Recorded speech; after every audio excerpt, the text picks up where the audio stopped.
ఈరోజు ఎపిసోడ్‌లో సుమకి అన్‌ఫెయిర్ జరిగిందని ఎంతమంది ఫీల్ అవుతున్నారు. వాళ్ళకి చాలా అన్యాయం జరిగింది. అండ్ గాయత్రిని ఎందుకు సెలెక్ట్ చేసుకున్నారో కూడా తెలీదు. తను నిన్న గేమ్స్‌లోనే ఏమీ ఆడలేదు. ఈరోజు కూడా ఏమీ ఆడలేదు. ఇన్‌కేస్ ఆడినా గివ్ అప్ ఇచ్చేసింది. ఆ క్లిప్స్ టాస్క్‌లో గివ్ అప్ ఇచ్చేసింది మధ్యలో. అసలేమీ ఆడలేదు. అలాంటిది తనని సెలెక్ట్ చేశారు.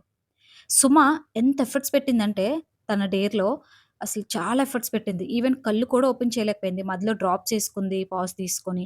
లేదు అంటే తనే ఆ డేర్‌లో గెలవాలి. ఈవెన్ బాయ్స్‌తో ఈక్వల్‌గా ఆడింది. ఫస్ట్‌లో అయితే బాయ్స్ కన్నా ఎక్కువగా తనే ఎఫర్ట్స్ పెట్టింది. తనే గెలుస్తదేమో అంతలా ఆడింది తను.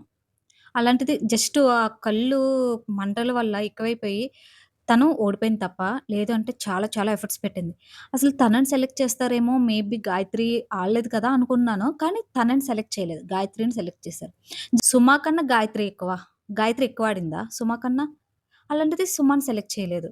చాలా అన్‌ఫెయిర్ ఇది.